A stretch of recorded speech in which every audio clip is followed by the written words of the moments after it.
கிறிஸ்துவுக்குள் அன்பான கர்த்தருடைய பிள்ளைகளே, இன்றைய வேத வசனமும் ஜெபமும் உன்னத பாட்டு 1ஆம் அதிகாரம் 2ஆம் வசனம். அவர் தமது வாயின் முத்தங்களால் என்னை முத்தமிடுவாராக. உமது நேசம் திராட்சை ரசத்தை பார்க்கிலும் இன்பமானது. என் அன்புக்குரியவர்களே, இந்த வார்த்தையை நாம் தியானிக்கிறோம். கர்த்தர், அவர் என்றால் கர்த்தர், சாலமோனும் கர்த்தரும் சுலேமித்தி என்று சொல்லப்பட்ட ஒரு அழகான ஒரு 3 விதமான நிகழ்ச்சிகள் இதில் காணப்படுகிறது.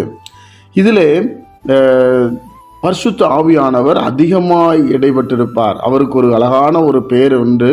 அது என்னன்னு சொன்னால், என் ஆத்துமாவுக்கு நேசர். நல்ல கவனிங்க, சரீரப்பிரகாரமான நேசர் கிடையாது. சரீரப்பிரகாரமான காரியத்தை நீங்கள் நினச்சி இந்த உன்னத பாட்டை படித்தா உங்களுக்கு புரியாது. ஆத்தும நேசராய் பார்க்க வேண்டும். அவருக்கு சரீரம் கிடையாது, உருவம் கிடையாது. பரிசுத்த ஆவியானவருக்கு உருவம் கிடையாது. அப்போ அவர் ஆத்தும நேசர் என்று சொல்லி நிறைய இடத்துல சொல்லப்பட்டிருக்கும். அவர் என்ன செய்வாராம்? தமது வாயின் முத்தங்களால் என்னை முத்தமிடுவாராக. அவருக்கு சரீரம் கிடையாது. ஆவியினாலே என் மேல் அன்பை பொழிவார்.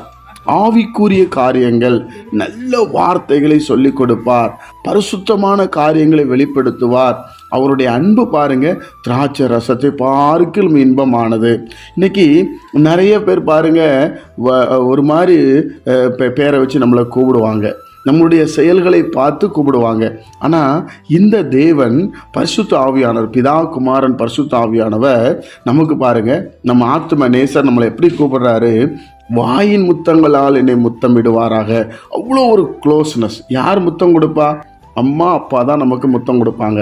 இல்லை வயதான காலங்களில் நம்மளை நேசிக்கிறவங்க முத்தம் கொடுக்கலாம்.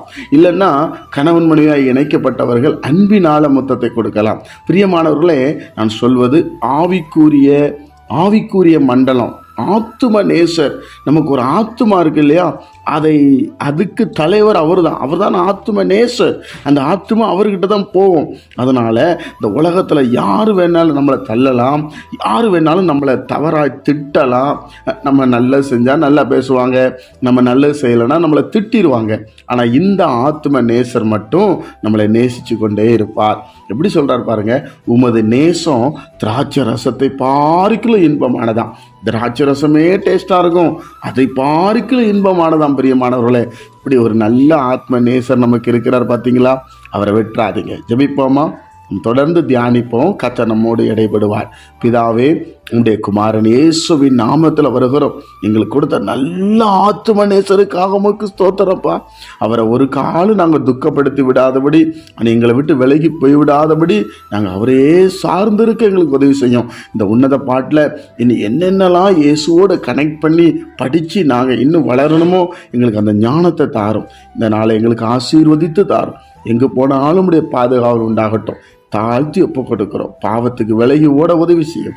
இயேசுவின் நாமத்தில் பிதாவே, ஆமென்.